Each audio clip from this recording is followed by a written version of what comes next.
welcome to the Auditory Vinyl. I'm Doug, and this is This Week in Vinyl History. Talking about some old releases, hits, some new releases. September 29th, 1969. Country legend Merle Haggard released Okie from Skokie. Went to number 1 on the country charts and number 43 on the Billboard Hot 100. This is a live album he put out a year later, live in Philadelphia. The Fight Inside of Me with Bonnie Owen and the Strangers. Yeah, he also does on this album does Folsom Prison Blues, Jackson, Orange Blossom Special. Good stuff. Good country classic. 1973, Grand Funk went to number 1 on the U.S. singles with American Band off of the We're American Band album.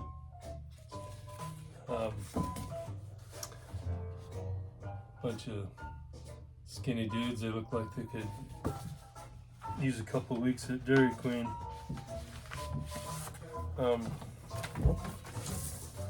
It's on the Grand Funk label there.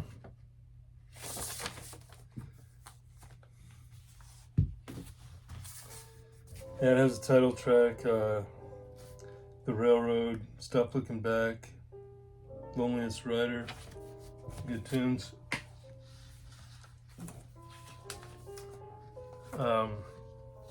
And speaking of Grand Funk, Mark Farner turned 75 on September 29th.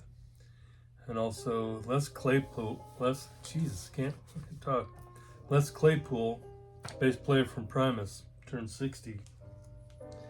September 30th, 1978, Exile. Their single Kiss You All Over, 4 weeks at number 1 on the U.S. singles chart.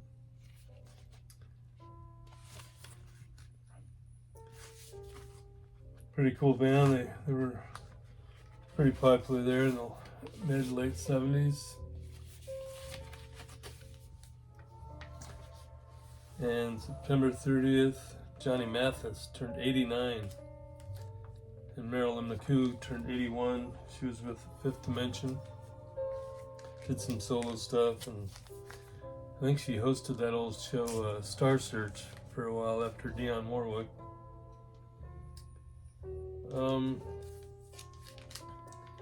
October 1st, 1982, Sony launched its first CD player.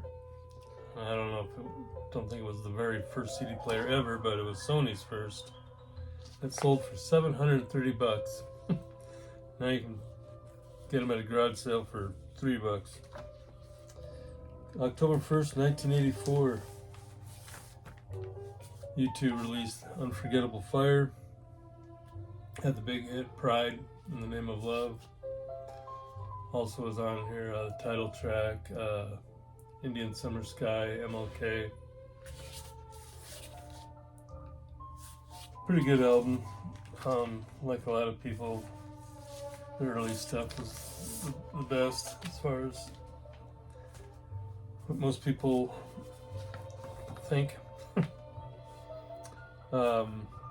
October 1st, 2017, that's when there was that mass shooting in Las Vegas at the Jason Aldean concert.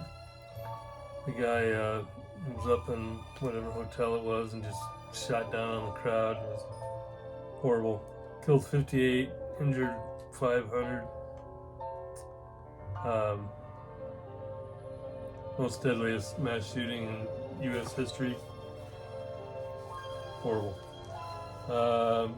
October 1st, Julie Andrews turned 89. October 2nd, 1971, Rod Stewart, 5 weeks on the U.S. singles with Maggie May off of this album. Every Picture Tells a Story. Also had Mandolin Wind, Reason to Believe was a good tune. I Know I'm Losing You, that was also another big one off of here. It was also #1 in the UK, that old Mercury label. It was a big album for him. October 2nd, 2017, Tom Petty died. He was 66. I mean, what can I say? Everybody knows all about him and what a big influence he was on a lot of people. October 2nd, Sting turned 73, and Mike Rutherford, 74. And speaking of Sting, October 3rd, 1980, Police released their third album, Zenyatta Mandata. It's a good album. Don't Stand So Close to Me. When the World is Running Down.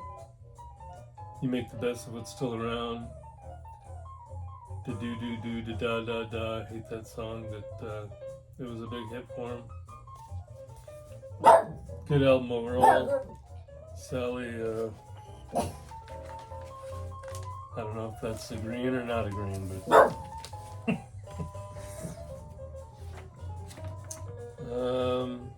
Lindsey Buckingham, 75 on October 3rd. And Tommy Lee from Motley Crue turned 62.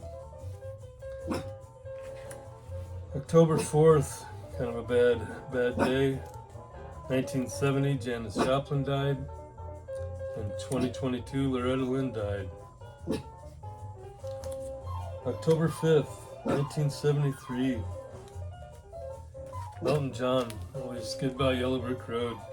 It's his 7th album. A lot of people, including me, think it might be his best. Funeral for a Friend, it's a great tune. Goodbye Yellow Brick Road. Saturday Night's Alright for Fighting. And Candle in the Wind. Huge.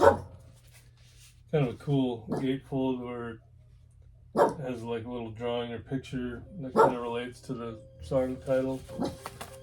Sally, how about you shut up? Yeah, it's a great album. Definitely one of my favorite Elton John albums. Might be the one. October 5th, 1970. Led Zeppelin released the third one. This is a reissue from 77, but me and my friends, we all had Zeppelin 1, 2, 4, and Physical Graffiti, and listened to all that, and I kept saying, we need to get 3, you know, and they're like, oh, you won't like it. As soon as I got it, I couldn't stop playing it, man. It was and is. Great album. She's looking out the window and I don't know what she's barking at. 1974. Olivia. I Honestly Love You. 2 weeks at #1 on the US charts.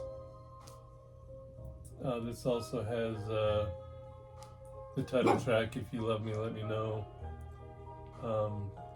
There's a version of God Only Knows, the Beatles or the Beach Boys tune. Yeah, good stuff from Olivia Newton-John. And then talking about the Beach Boys in 1974. Endless Love went to #1 on the US album chart. Of course, it's got all their big ones: Surfing Safari, Surfing USA, Little Deuce Coupe, Fun Fun Fun, In My Room, Don't Worry Baby, California Girls, and more. Yeah. See this one all over the place. It's a good one. So that's this week in the history, but the new releases. Stone Temple Pilot. their 1994 Purple being re-released, and it's on a purple and white splatter. The Dave Brubeck Quartet, Time Out. You know, even people that don't really like jazz all that much, seems like it's that one, and I lost track of. Anyway, seems like they all have Dave Brubeck Quartet, Time Out in their collection. Neil Young re-released in Freedom from 1989. That's the one that's got the hit Rockin' in the Free World. And he's also releasing Neil Young Crazy Horse Ragged Glory. Motley Crue re-released and canceled. That is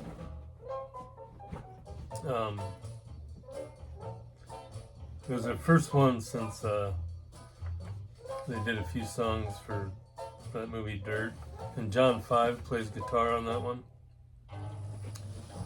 And Foreigner doing a compilation called Turning Back the Time. It's got all their great hits and plus one new song with that new singer. So that's it. That is This Week in Vinyl. This background music, Roger Williams.